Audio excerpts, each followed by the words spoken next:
Okay, Kacha Kodi ya Boresha Radio ndo hii hapa, si ndivyo? Na nilikwambia bwana, leo kwenye Chasing Legacy tuko na ugeni hapa. Tuko na mwanadada na leo bwana, women's power natawala sana kwenye kipindi chetu cha Kacha Kodi bwana. Siku nyingine nzuri kabisa. Na mimi nimekwambia na naendelea kukwambia kwamba unaweza kuwafahamisha ndugu jamaa na marafiki kwamba kile kipindi chako cha kuelimika lakini pia kuburudika ndo hiki hapa Kacha Kodi, si ndivyo? 9 kamili hadi 11 kamili tukiwa tunahitimisha. Leo nina ugeni bwana hapa wa mwandishi, sio mwandishi tu, mwanadada mzuri alafu ni mwandishi. Tuko naye hapa kwenye Kacha Kodi ya Boresha Radio. Lakini kabla sijamtambulisha bwana, anakuambia Oktoba hii ina mambo matatu tu kwa ajili ya ustawi wako. Unafahamu mambo matatu kwa ajili ya ustawi wako ni yapi? Basi Eva Mrema atakujuza leo hii mambo hayo ni yapi. Eva, karibu sana Boresha Radio. Na asante sana. Karibu sana sana. Shukrani. Jisikia uko nyumbani. Allah. Kwa majina sasa, Eva Mrema ndio majina ambayo tunayapata kwenye chapa zako nyingi za vitabu, si ndivyo? Na ndio hayo ambayo yapo kwenye kitambulisho cha NIDA. Ndio jina langu. Eva Mrema. Ndio. Simple like that. Hivyo tu yani, hata mambo mengi. Sasa tu marafiki zangu huwa wananiita Malkia wa Tabasamu. Okay. Uko vizuri, I can see it. Alafu mabinti wadogo huwa wananiita Kungwi wa Kisasa. Okay. Kwa pia ni Kungwi. Ndio. Hii ni ya kuogopa sana. Hivi Kungwi inahitaji umri? Haihitaji umri, inahitaji maarifa zaidi. Okay. Ina experience. Okay. Lakini inahitaji pia mtu ambaye ameshapita mikole zaidi ya 3, yani katika madarasa ya kufundwa zaidi ya 3. Na akatuliza akili akafundika. Okay. Sawa bwana. Hapo umenigusa kidogo kwa sababu nimeona pia kuna kitabu chako hapa cha Kungwi. Pia nitakuconnect bwana. Hichi hapa kama unavyokiona tuna kipindi hapa cha mahusiano.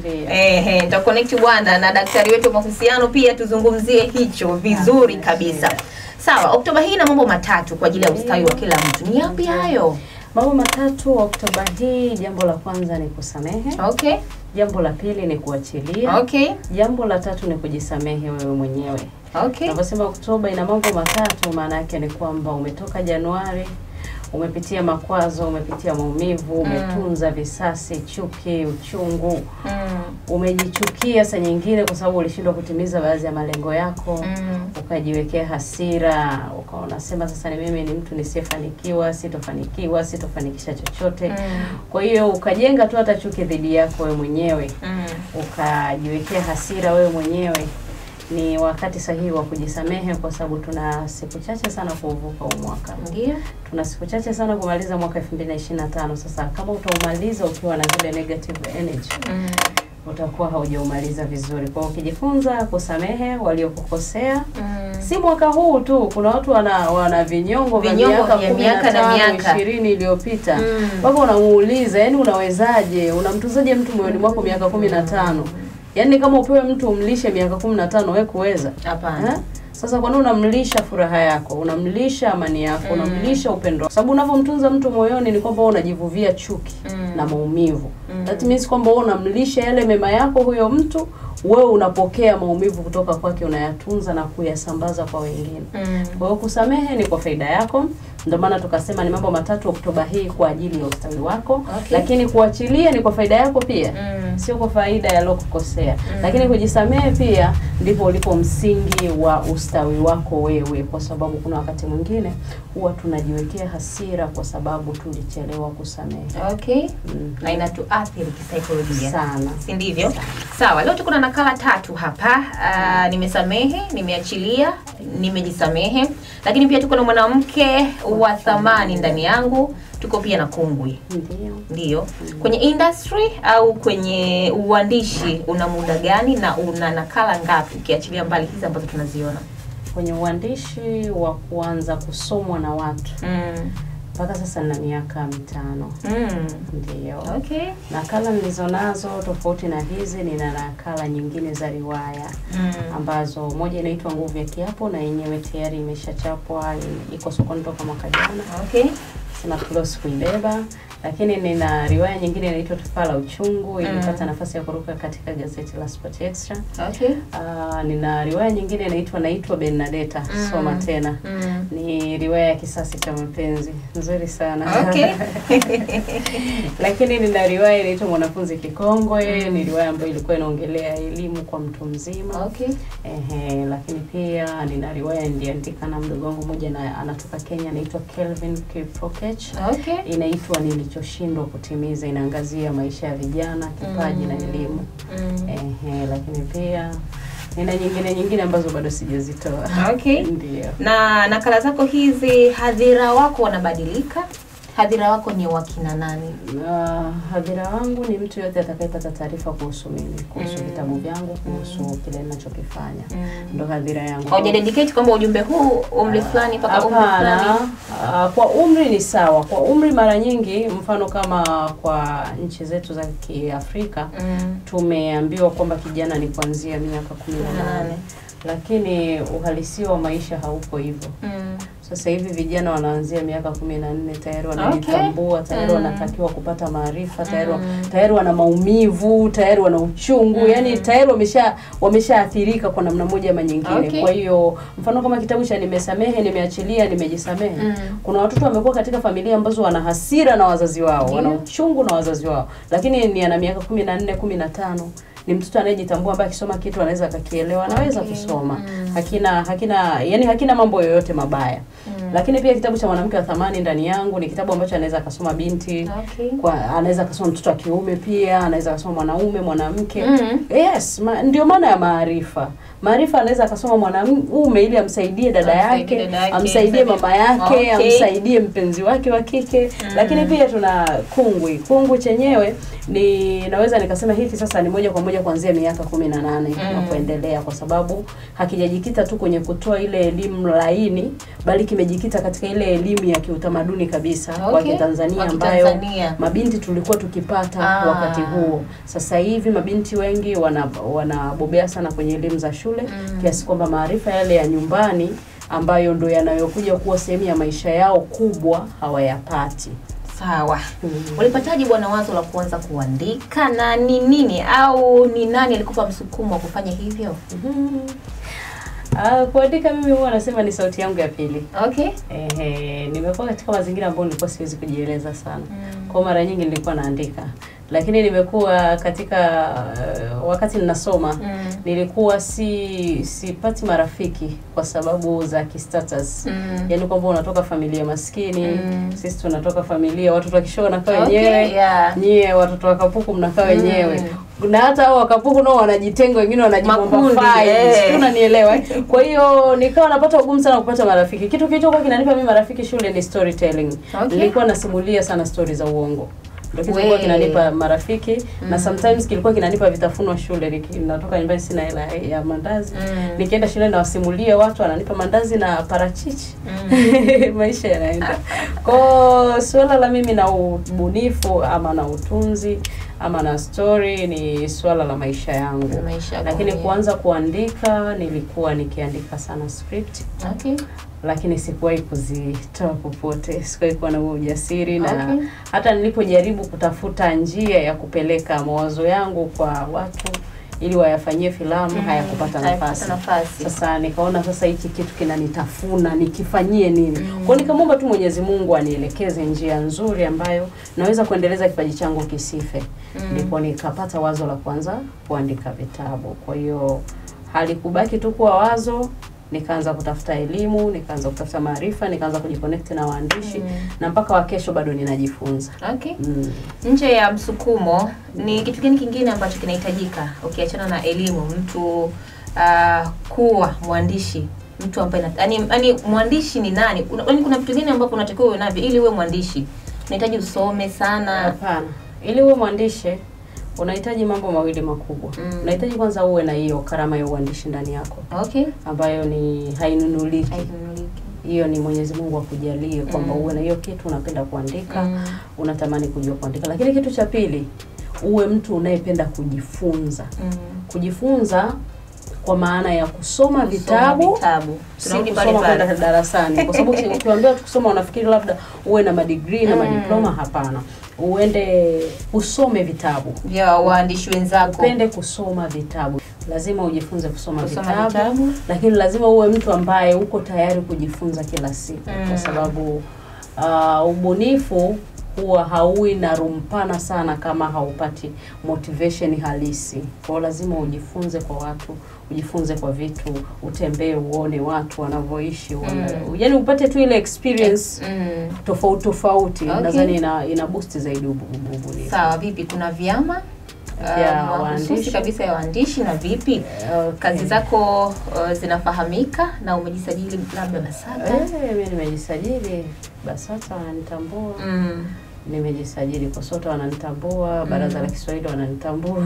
Wanakutambua kwa kipengele kipi kama mwandishi? Wananitambua kama mwandishi, lakini kwa sasa wananitambua pia kama mwenyekiti wa chama cha fasihi na maendeleo cha FAMA. Chama ndicho kiasisi na kimeanza rasmi kufanya kazi mwaka huu miezi ya hivi karibuni, na kipo katika michakato ya mwishoni ya usajili. Tukishakamilisha tutakipromote rasmi. Sisi tunakaribisha kwenye kukipromote hiko chama. Asante. Vyama ni vingi zaidi lakini. Yes, vipo vyama vingi vya uandishi ambavyo vyote viko pale kwa ajili ya kuhakikisha fasihi inakuwa. Sawa. Tuanze basi na hii nakala yako ya nimesamehe, nimeachilia, nimejisamehe, ambayo umeitoa lini rasmi? Rasmi nimekitoa kitabu tarehe 15 mwezi huu hapa. Kwa hiyo bado cha moto kabisa. Yani cha moto kabisa. Sawa. Tupe historia nyuma ya nimesamehe, nimeachilia na nimejisamehe. Je, kuna kitu ulichokipitia mpaka kuona kuna haja ya kuaddress hichi? Mimi ni wanasemaga nani ile mtu anayekuinspire zaidi ni nani? Mimi ndo mtu anayeinspire zaidi. Wewe ndo role model wako. Wewe mwenyewe ndo role model wako. Si role model, nasema inspiration. Yaani mimi ndo mtu anayeinspire zaidi. Na si kuniinspire kwa mambo mazuri. Makosa yangu ndo huwa yananiinspire zaidi. Hata kitabu cha Mwanamke wa Thamani ndani yangu niliwahi kusema mahali kwamba nilikiandika kutoka katika makosa yangu. Na nimesamehe, nimeachilia, nimejisamehe. Nimekuwa pia inspired na makosa niliyowahi kuyafanya mimi mwenyewe. Labda nikusomee tu hapa nyuma, nadhani utanielewa. Hapa kwenye blog. Nitasoma. Nilipogundua kuwa siwezi kumbadilisha aliyeniumiza kwa kumchukia na kuwa tuna hasira naye, nikamsamehe. Bado nikajihisi kuwa nina mzigo. Nilipojichunguza vyema nikabaini, nikisikia jina lake naumia, nikisikia sauti yake naumia, nikimuona naumia. Nikajiuliza ni nini hiki? Ndipo nikagundua nimembeba, anaishi kwenye kile kidonda alichokisababisha. Nikafanya maamuzi ya kumwachilia. Kwa kuwa msamaha ni mchakato na mara nyingine huchukua muda, nikaanza kuhisi nilichelewa kuchukua hatua. Nikaanza kujilaumu kwa nafasi nilizotoa zilizozidisha makovu. Nikaanza kujichukia na kutamani kujiadhibu. Lakini kabla hali haijawa mbaya, nikajisahili. Je, si rahisi zaidi kujisamehe binafsi kuliko kumsamehe mwingine? Nikajisamehe. Siku zote naikumbusha nafsi yangu kuwa msamaha ni zawadi ghali zaidi ninayoweza kuitoa kwa ajili ya ustawi wangu binafsi.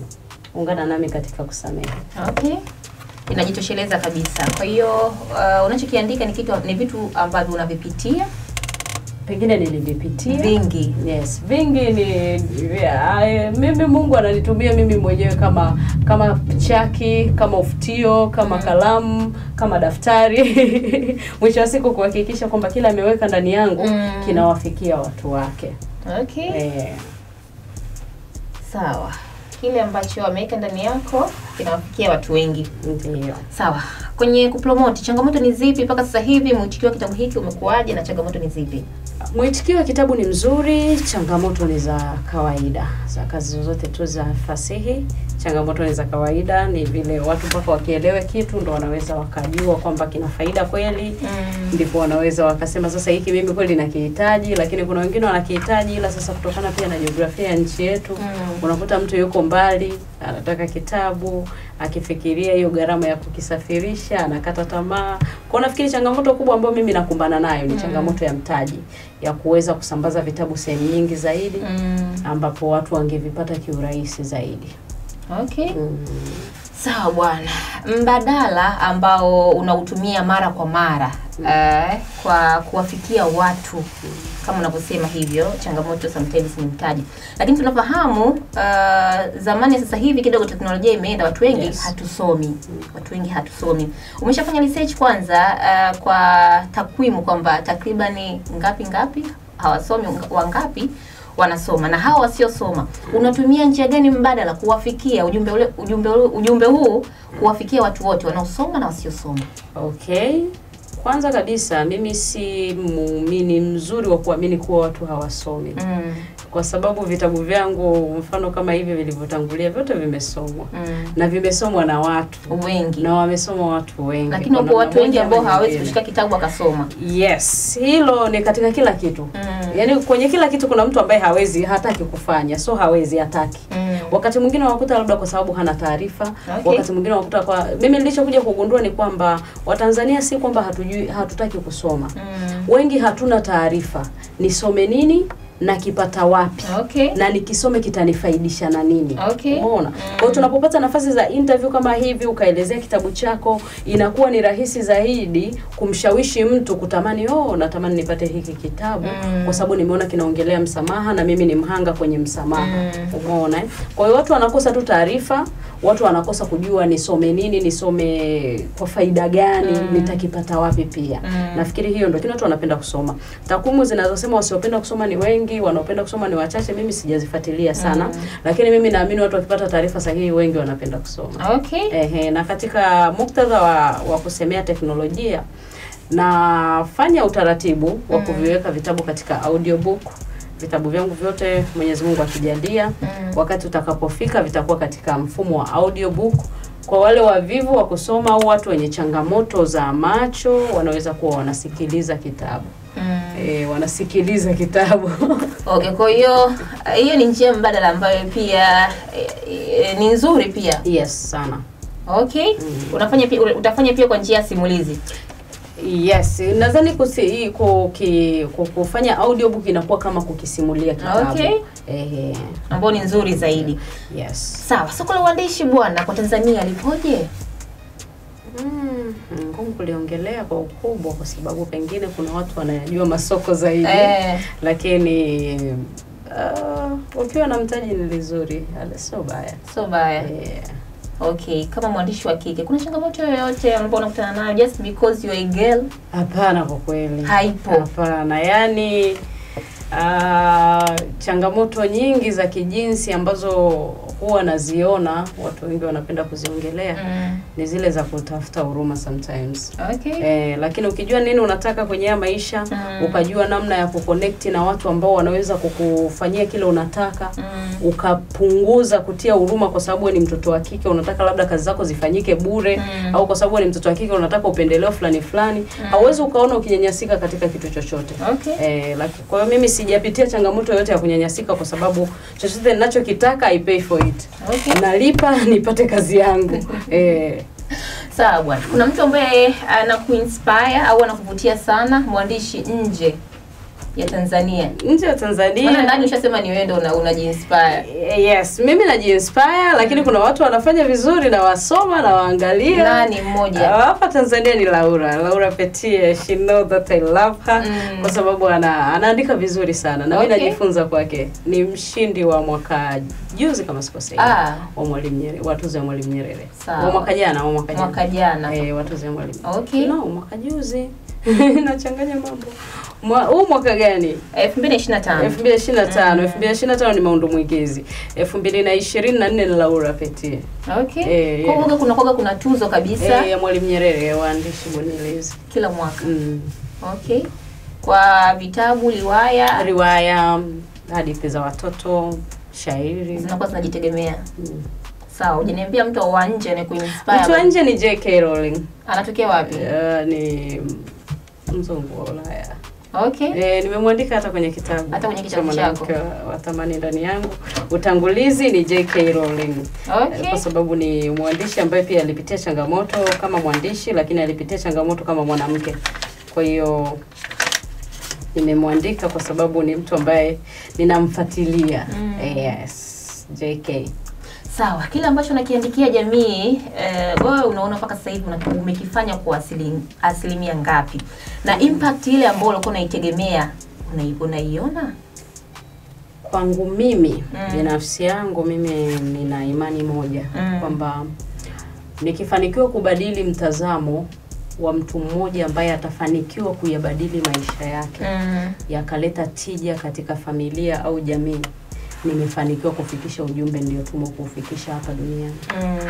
Mtu mmoja tu. Yaani kafanikiwa kubadili mtazamo wake. Labda nachukulia mfano tu, labda kama alikuwa ni mtu anapenda sana kulalamika. Nikambadili kutoka katika kulalamika akaingia katika kuwajibika. Na kule kuwajibika kukaleta impact katika familia yake tu. Yaani watu wawili watatu mle ndani ya nyumba yake wakapata furaha kwa sababu ya yeye kubadilikiwa mtazamo wake kutoka kwangu. Mimi hapo nimefanya kazi yangu. Kwa uandishi wangu nashukuru Mungu kwamba nimegusa maisha ya watu wengi mpaka sasa. Na hiyo namtukuza Mungu kwa hilo. Okay. Sawa bwana, una mtu ambaye anakuinspire nje? Sawa, soko la nje lipoje? Soko la ndani hujataka kuliongelea sana, lakini soko la nje lipoje? Na unahisi sisi hatujafikia soko la nje kwa sababu ya vitu gani? Vitu gani ambavyo bado hatujavifanikisha? Vitu ambavyo hatujavifanikisha ili kuweza kuanza kuhangaika ama kupambana na soko la nje. Nafikiri ni ubora wa kazi, lakini pia nafikiri uongozi ama niseme nini. I wish kungekuwa na ile kitu watu wanaoweza kujitoa kwa ajili ya vitabu. Okay. Yaani watu wanaoweza kujitoa kwa ajili ya waandishi ama ya maandishi. Kama vile watu wanavyojitoa kwenye muziki, mtu anajitoa kwamba mimi ninawekeza kwako na kumanage, nataka nihakikishe unaenda mbali na mimi huko ndiko nataka kupata faida yangu. Kwa kwetu sisi uwekezaji ni mdogo, kusema ukweli, ndio kitu ambacho kinatukwamisha kwenda kwenye masoko ya nje. Lakini kama kutapatikana uwekezaji kwenye vitabu, wapo watu wengi sana wanapenda kusoma Kiswahili. Mimi rafiki yangu mmoja aliwahi kwenda na vitabu vyangu hivi China. Alinunua kabisa, akasema mimi hizi I support you, naenda nazo. Alienda kule alikutana na Wachina wengi sana wanaojifunza Kiswahili, wakavinunua kwake. Tena wakavinunua kwa bei ya juu, akanitumia na bakshishi.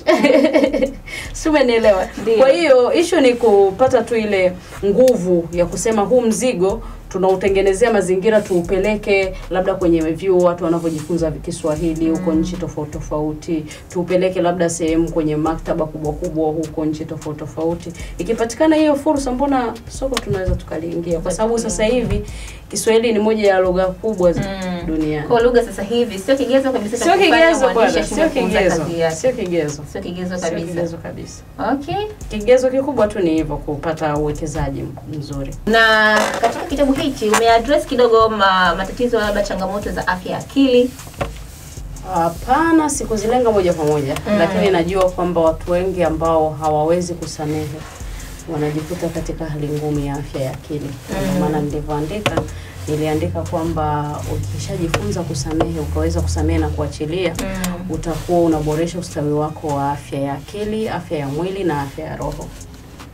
Sawa. Tupe kidogo kabisa kuhusiana na mwanamke wa thamani ndani yangu. Nimetamani kufahamu chochote kitu hapo.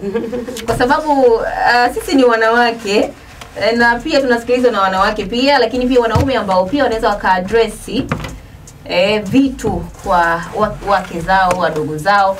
Vipi msukumo kwanza wa kuandika? Umesema ulitoka ndani yako, lakini lipi kuu ambalo linaweza likamfanya mtu aende akatafute kitabu hichi?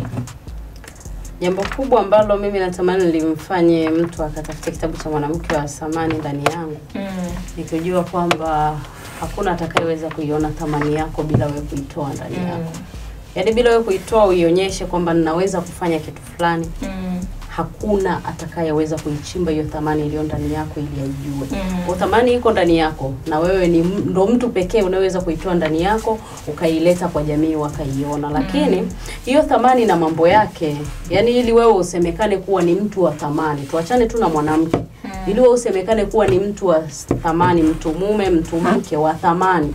Kuna mambo ambayo ni muhimu sana uyazingatie katika maisha yako ili yaweze kukuweka kwenye kile kipande cha thamani unachotamani ungekuwepo. Okay. Labda nikutajie tu vipengele vilivyoko ndani ya kitabu cha Mwanamke wa Thamani ndani yangu, utakapokipata utapata zaidi. Nitakutajia vichache kati ya vingi. Kuna kitu kinaitwa kujitambua. Okay. Mtu ambaye anakuambia mimi ni wa thamani na hajitambui, huyo ni muongo. Lakini kuna kitu kinaitwa kujijali. Kujijali kunaenda sambamba na kujali watu wengine. Ukiona mtu anajijali lakini hajali watu wengine, huyo ni mtu ambaye ni mbinafsi. Kujiheshimu. Kujiheshimu ni kipengele muhimu sana. Ukiweza kujiheshimu, ni rahisi sana kutoa heshima kwa watu wengine. Okay. Yeah. Kujisikiliza. Je, unaweza kujisikiliza? Umewahi kujisikiliza? Unajua namna ya kujisikiliza? Hicho ni kipengele muhimu sana katika kujua thamani yako, kwa sababu katika kujisikiliza huko ndiko utakakojua hii ni ndoto yangu au nimekimbilia mambo ya watu. Hichi ninachokifanya niko sahihi ama siko sahihi. Lakini kujua unachokitaka pia. Kwenye maisha usipojua unachokitaka, maisha yatakupa chochote. Kuheshimu wengine, hilo ni muhimu. Ndio pale tunaposema hakuna anayeweza kutoa kitu asichonacho. Ukijiheshimu itakuwa ni rahisi zaidi kutoa heshima kwa wengine. Lakini kuna kitu kinaitwa kujipenda, ama sasa hivi ni maarufu kama self love. Self love kama haiko ndani yako, huwezi kutoa upendo kwa yoyote. Kama huwezi kujipenda vizuri, huwezi kumpenda yoyote. Ndio ile utampenda mtu ukiwa unatarajia kitu kutoka kwake. Lakini ukiwa unajipenda vizuri, una upendo ndani yako, ni rahisi kumpenda hata yule ambaye hawezi kukurudishia upendo. Na ikawa sio deni kabisa. Kwa hivyo vichache mimi nafikiri vinaweza vikamhamasisha tu mtu akatafuta kitabu hiki ambacho kina vipengele vingi sana ambavyo vimelenga ustawi wa thamani yako. Sawa, ni changamoto gani kubwa ulizokutana nazo wakati wa kuandika au kukamilisha kitabu hicho? Okay, nafikiri katika vitabu vyote huwa nakutana na changamoto. Na changamoto kubwa ambayo mtu anakutana nayo ya kwanza ni ile changamoto ya kusema, je, hiki kiende kisiende? Si unaelewa? Kiende kisiende. Kwa kiende kisiende inaweza kaka miaka 2. Okay. Kiende kisiende inaweza kaka, yaani unaweza ukakiandika kitabu ukafika 90% ukakitelekeza. Ukakiacha tu hapo. Ukaanza kingine. Sio kutangatanga, ila hiyo inawakuta waandishi wengi sana. Okay. Kwa ukikiacha hapo, unaweza ukaanza kitabu kingine ukakifanikisha na ukakitoa. Mimi nimeanza kuandika nimesamehe, nimeachilia, nimejisamehe kabla ya Mwanamke wa Thamani. Lakini Mwanamke wa Thamani nimeitoa 2023. Hiki na nimekitoa mwaka 2025. Okay. Sio naelewa. Kwa hiyo kuna hiyo kitu, yani nini kitangulie, nini nini inatokea sana. Lakini mkwamo mwingine ni ule wa kukwama kimawazo. Saa nyingine unaweza kuwa umeandika kuna kitu unatamani kukiona kwenye kitabu, lakini kila ukijaribu unapata ile writer block wanaita. Utoboi, inabidi uache mzigo ukae huko, utulie kwanza. Kwa hiyo kuna vingi vinajitokeza, lakini kikubwa zaidi ni kufanya publishing. Okay. Publishing inakuwa ni changamoto sana, especially sisi ambao tunafanya self publishing. Ukishaanza kujikusanya maokoto hapo napo inakuwa ni changamoto, lakini all in all huwa tunapambana mpaka dakika ya mwisho watu wanapata kitu kizuri. Okay. Wewe unacoach maisha ya watu wengi sana kupitia vitabu, si ndivyo? Na unakutana na watu wengi sana. Je, katika watu hao, katika kuwasaidia, ni changamoto gani ambazo zinajitokezaga mara kwa mara? Changamoto inayojitokeza mara kwa mara wakati wa kutoa ushauri kwa watu, labda ushauri wa ndoa au mahusiano ni ile hali ya watu kutaka kukuhoji wewe. Okay. Yaani watu kutaka kutumia status yako kama nini tunasema, kama certificate. Yaani kwamba ile mtu labda unaenda kumcoach mtu, anakuuliza, "Wewe una elimu gani?" Mpaka unikochi mimi. Yaani wewe una elimu gani? Okay. Sio, umeelewa Na kitu ambacho ni very wrong, unajua Mungu hugawa karama hata kwa mtoto mdogo. Kweli. Mimi naweza nikakutana na mtoto mdogo akanikalisha chini akanishauri nikamsikiliza. Okay. Kwa kitu ambacho nafikiri inabidi watu wengi wajifunze na waelewe ni kwamba Mungu anaweza kumtumia mtu yoyote kubadilisha maisha ya mtu yoyote. Usitafute sababu ya kutokusaidika kisa elimu, umri ama kitu chochote. By the way, mimi umri wangu na sura yangu ni vitu ambavyo vinapishana sana. Yaani vinapishana sana. Mtu anayesikiliza experience yangu atanielewa. Lakini sasa unakutana na mtu mwingine anakuambia, "Wewe mbona kama mtoto wa 2000?" My God, my Lord. Sio mtoto nini? Sio mtoto wa 2000. Yaani mimi millennial huko mwanzoni kabisa huko, yani hata millennial naona ina bado. Kwa usijaji umri wa mtu kwa muonekano. Umeona? Usijaji umri wa mtu ama usijaji hekima ya mtu kwa umri, kwa sababu wapumbavu nao huzeeka. Unaweza ukataka hekima kwa mzee, kumbe mzee ndo mtu mzima ovyo. Kwa hiyo kikubwa tu ni kwamba pale unapohisi unahitaji msaada wa kihisia, wa kiakili, wa kimaisha, usiogope kutafuta msaada kwa mtu, kwa sababu labda ukimwangalia unaona huyu mbona kama maskini, huyu mbona kama elimu yake ndogo, huyu mbona kama umri wake mdogo, huyu msichana, huyu mwanamke ataniambia nini? My dear, Mungu anaweka vitu vikubwa kwa watu wa ajabu. Sisemi mimi ni mtu wa ajabu, ila nakwambia tu popote pale ulipo, utakapokuwa na jambo lako na roho yako ikakwambia ongea na mtu fulani, usijaribu kumjaji kwa muonekano wake. Kwa sababu wakati mwingine malaika huja kama kichaa. Sawa. Unadhani vijana wa leo wanahitaji nini zaidi waweze kujijenga kifikra na kiroho? Vijana wa leo wanahitaji kujifunza kusikiliza na kuelewa. Hicho ndo kitu wanachohitaji sana. Yaani kujifunza kusikiliza na kuelewa ndo kitu vijana wa sasa hivi wanahitaji sana. Na si kusikiliza tu, hata kama unasoma kitu, kisome mpaka mwisho ukielewe. Nakutana na hii changamoto sana. Sometimes mimi huwa naandika content ambazo ni za kufikirisha. Yaani naweza nikaanzia chini kuja juu, nikakibinua kitu juu chini. Sasa mtu atasoma mistari miwili, atakufuata, hata kukurupukia maneno, naambia samahani, naomba urudi ukasome umalize, then urudi kwangu nitakusikiliza. Ataenda atasoma, atamaliza, atakuja kukuomba radhi. Sio, umeelewa? Tuna changamoto ya kukurupuka. Yaani tuna hiyo changamoto sana vijana wa sasa hivi ya kukurupuka. Unasikiliza labda ni mtu anaongea labda kwenye video mtandaoni. Unamsikiliza maneno mawili, huyu ataniambia nini huyu? Msikilize mtu paka mwisho. Na usimsikilize ukiwa umeweka akili yako kwenye target ya kukosoa. Msikilize ukiwa unatamani kujifunza kitu. Msikilize ili umuelewe na sio ili amalize umjibu. Sio, umeelewa? Mtu anakuwa kusikiliza ili akukosoe. Ili akukosoe au ili akujibu. Na hiyo inatokea hata kwenye vijana wengi sasa hivi wanakosa kazi kwa ajili ya ujinga huo. Yaani masaa yao kama yako mbele zaidi. Anaenda mahali, kuna sehemu nyingine watu hawahitaji vyeti vyako. Wanahitaji kukusikia wewe ni mtu wa namna gani. Kwa hiyo unaweza kuulizwa mtu akajieleza vizuri, wewe kumbe ulikuwa unamsikiliza huku labda una chat. Unasubiri tu amalize akuulize swali. Anamaliza hakuulizi swali. Anataka uyarejelee tu yale maongezi aliyoyaongea. Huna unachokijua. Huna unachokumbuka. Sijui umeelewa. Kwa hiyo shida kubwa tulionao vijana sasa hivi ni kusikiliza ili kumaliza kujibu. Sikiliza ili uelewe. Ukishaelewa sasa, tafakari kwanza ndani yako. Je, ninalojibu juu ya hili jambo? Wakati mwingine ni bora useme sina jibu kuliko kujibu ukaharibu. Kweli. Kwa hiyo sikiliza uelewe ndipo ujibu, lakini usisikilize kwa ajili ya kukosoa. Sawa. Mwanamke wa thamani ndani yangu. Sawa. Unavyotazama hali ya wanawake kwa sasa katika nafasi za uongozi na ushawishi, tuko wapi kama taifa? Ndio swali ni ngumu. Kama taifa tuko sehemu nzuri kwa sababu tumetoka katika kipindi ambacho mwanamke alikuwa haaminiki.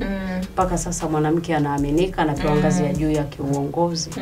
Lakini naweza kusema pia kama taifa tuna kazi ya ziada ya kuendelea kujifua, ya kuendelea kujinoa, na hata wanawake ambao wanatamani kupata nafasi za uongozi za juu wasifikiri tu kuwa wanamke unatosha jamani. Wanamke hautoshi kama hauna maarifa, wanamke hautoshi kama hauna hari ya ndani ya kuwa kiongozi, wanamke hautoshi kama hauna rumu ya kujifunza katika maisha yako. Kuwa kiongozi ni mchakato endelevu wa kujifunza. Ndio. Sawa. Una ujumbe gani kwa wasikilizaji wetu wanaotamani kuandika vitabu lakini wanaogopa kuanza? Usiogope kuanza. Kama una kiu ya kuandika, una msukumo ndani yako, usiogope kuanza. Kikubwa tu, tafuta watu sahihi ambao wanaweza wakakwambia ukweli kuhusu uandishi. Tafuta watu ambao wanaweza wakasoma kitu chako wakakukosoa na kukurekebisha ili ujifunze zaidi. Hata mimi nimefundishwa na watu, nimefundishwa na waandishi ndio wakuta katika industry. Nilikuwa naandika machapisho yangu na watumia, wanakwambia wewe bado hebu urekebisha hiki na hiki na hiki. Kwa hiyo ni vizuri kupata watu ambao wanaweza kukukosoa. Yaani sio kukupongeza, kukukosoa. Katika uandishi ukikosa watu wa kukukosoa wewe unaharibikiwa. Yaani yule utakuwa unaandika kwa sababu kuna watu labda kijijini kwenu wanakupenda, watakusupport. Lakini uandishi ni safari ya kujifunza kila siku. Yaani lazima uwe mwepesi wa kujifunza kila siku. Uandishi ni safari ya kujifunza. Kama unataka kuwa mwandishi, una kiu ya kuwa mwandishi, karibu, ninaweza nikakucoach kwa namna yoyote ile itakayokuwa ndani ya uwezo wangu, then tukaendelea mbele. Sawa, una mipango gani ya kazi inayokuja? Kwa sasa mipango yangu ni kutamani kwanza kuviweka vitabu katika audiobook. Huo ndo mpango wangu mkubwa, vyote ambavyo tayari vimekwisha toka. Natamani sana viingie katika audiobook kwa sababu kuna watu na wakosa hawapendelei kusoma ama wanapenda sana kusoma lakini muda unakuwa hautoshi. Unajua mambo ni mengi, muda hautoshi. Kwa hiyo akiweka angalau ile audiobook pale kwenye gari yake anasikiliza huko ana drive, mambo mengine yanaendelea. Kwa hiyo natamani sana kufanya hilo, ndo jambo ambalo liko linaniumiza kichwa. Nafikiria namna ya kulitekeleza, lakini mambo mengi mazuri yanakuja. Sawa, mambo mazuri yanakuja. Na sasa hivi nakala ambayo iko hewani tunaweza tukasema hivyo ni hii hapa, nimesamehe. Nimejisamehe. Unadhani msamaha una nguvu gani katika kubadilisha maisha ya mtu? Msamaha una nguvu kubwa sana kwa sababu mtu asiyesamehe kwa tunasema ni kama mtu aliyekufa. Ni mtu ambaye anatembea na mauti yake. Yaani ukiwa ni mtu wa kutunza vinyongo, ni mtu wa kuhifadhi watu moyoni, ni mtu wa kubeba uchungu na maumivu na hasira na visasi. Wewe ni mtu ambaye unatembea na mauti yako. Unasubiri tu siku mtu akuchokoze barabarani uanguke. Lakini ukiwa ni mtu ambaye unasamehe, kiasi kikubwa sana utaepukana na msongo wa mawazo. Kwa sababu kuna watu ambao watakuja tu kwenye maisha yako ili kukukwaza. Kuna watu watakuja tu kwenye maisha yako ili kukukosea. Kuna watu tu, yani kuna wapo tu hapo kwa ajili wapo tu hapo kwa ajili tu ya kuvuruga hiyo kitu inaitwa amani ya ndani.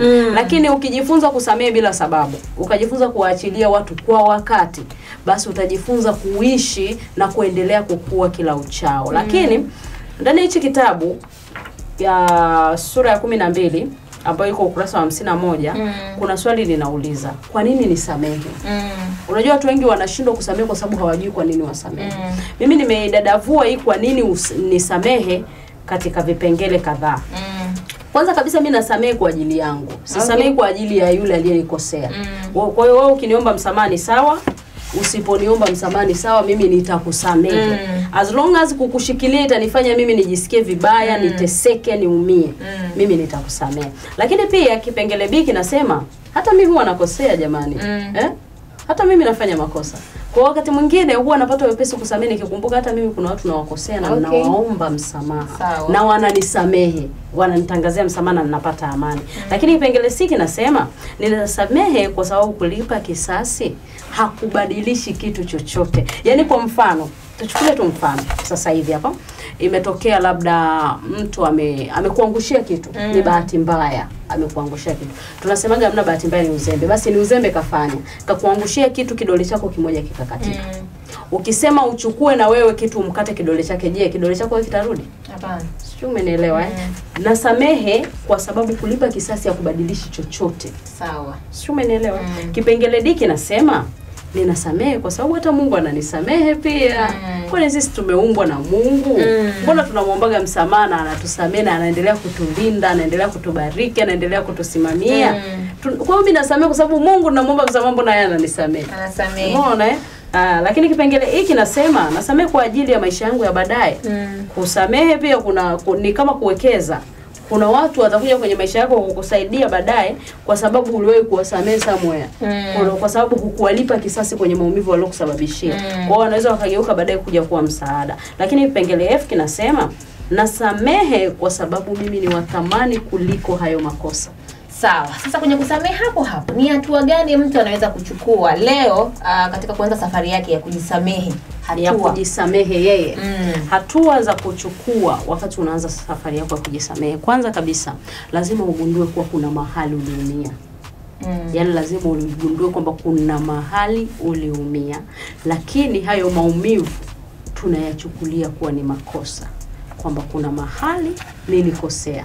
Either kuna mahali nilifungua mlango nikaruhusu watu wakaingia kwenye maisha yangu wakaniumiza vile walivyoniumiza, ama la, kuna mambo niliyatolerate mimi mwenyewe yakapelekea watu kuendelea kunikosea mara nyingi zaidi, iliyonipelekea uchungu kuwa mkubwa zaidi. Lakini pia ama nilichelewa kusamehe. Sasa nimekuja kusamehe wakati ambao tayari nishajeruhika, tayari nina kovu kubwa ndani ya moyo wangu. Kwa kutambua tu kwamba ni kwa nini nataka kujisamehe, itakupa wewe muongozo mzuri zaidi wa kuanza kuwa na huruma na wewe mwenyewe. Kuihurumia nafsi yako. Ni kama pale niliposema, je, si rahisi zaidi kujisamehe mimi mwenyewe kuliko hata kuwasamehe watu wengine?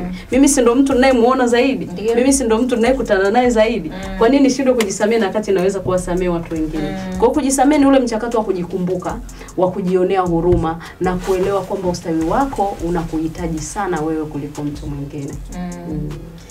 Sawa, watu wakitaka kukupata sasa wanakupataje na hizi nakala wanazipataje? Mtu akitaka kunipata mimi, kama ni anatumia mitandao, ukiingia Facebook ukiandika Eva Mrema ama Kungu wa Kisasa utanipata vizuri kabisa. Ukiingia Instagram ukaandika Eva Mrema 01 utanipata vizuri kabisa. Lakini pia kuna namba yangu ambayo ni kwa ajili ya kupata vitabu na kupata mialiko labda kwenye seminar na nini. Mambo yote hayo ninayoweza kuyafanya. Basi ukichukua namba yangu ukanipigia ama kunitumia ujumbe ambao umesheheni. Ukinitumia ujumbe wa hai, kwa kweli sifikiri kama nitaweza kujibu kwa sababu ni ngumu. Hai unajibu nini? Kwa hiyo ukituma ujumbe ambao umejitosheleza, ukajitambulisha, ukasema uhitaji wako, ni rahisi zaidi mimi kukurudia. Kwa hiyo labda nihitaji namba yangu ambayo itakusaidia kunipata kwa wakati na kwa haraka zaidi. Ni 07 42 63 01 41. Sawa, kwenye mtandao wa kijamii Instagram, YouTube, Facebook, kote unatumia kama Eva Mrema. Eva Mrema. Sawa. Binti ambaye anaogopa na jambo lake la kwenye kitabu cha Kungu, kuna anaogopa kukufuata. Kwa nini aogopa kunifuata? Kwa nini aogopa kunifuata? Yaani ndio maana sitaki kuzeeka. Kwa sababu nikizeeka mabinti wataniogopa. Mimi nimegoma kuwa mtu mzima. Mimi ni binti bado, ila ni binti ambaye age imesogea kidogo. Kwa hiyo ukiniona wewe nione kama binti mwenzako, nitafute, tuyajenge, tuyaongee, tuyazungumze, tuyaweke sawa. Sawa bwana. Huyu Eva Mrema anakukaribisha sana kama unadukuduku, kama una lolote. Lakini nguvu ya msamaha ameshakwambia ni nini nguvu ya msamaha. Nakala ni hii hapo unayoiona. Kiasi ni shilingi ngapi? Ni shilingi 10,000 tu ya Kitanzania. Unapata maarifa, lakini pia unajisamehe, unakuwa sawa kisaikolojia pia. Sawa? Namba umezitaja hapo, utampata kwenye mitandao ya kijamii. Lakini pia kama una seminar, unahitaji mafunzo ya Kungwi anafanya pia, unaweza kumtafuta. Sawa? Mimi nasema asante sana Eva. Asante kwa kuwa nasi leo. Lakini siku nyingine sasa ukiwa na project tushakuwa familia, tujuze. Kama kuna seminars pia kwa ajili ya coverage pia kama familia tunaweza pia tukaattend. Asante sana, nashukuru. Sawa, neno la mwisho kwa ajili ya wasikilizaji wetu? Neno la mwisho naloweza kukwambia ni kwamba mwaka unaelekea ukingoni. Hakikisha umejisamehe, umejiachilia wewe, lakini umewasamehe wengine na kuachilia. Kumbeba mtu moyoni ni sawa sawa na kubeba gunia la misumari katika kichwa chako chenye kisicho na nywele. Ni unateseka wewe wakati yeye maisha yake yanaendelea. Maisha yake yanaendelea. Wewe ndio umejifunga kwenye kinyongo na chuki. Kwa hiyo sana kwa DX, DX hamna. DX unamsamehe afu anaendelea na maisha yake miaka na miaka. Ndio maana watu wanashindwa kumove on. Ndio maana watu wanashindwa unajua unaweza kukuta mtu kaolewa, ana ndoa ina miaka 5 lakini anaishi na ex wake moyoni. Kisa nini? Ana uchungu naye. Unajua ni rahisi zaidi kuchepuka na mtu ambaye una uchungu naye kuliko mtu ambaye ulishamsamehe. Unachepuka naye ili Ulipiza kisasi. Sio kisasi, sio kisasi. Unajua ukishakuwa na uchungu na mtu, siku yote anapotokea unakuwa na ile meza ya mazungumzo naye.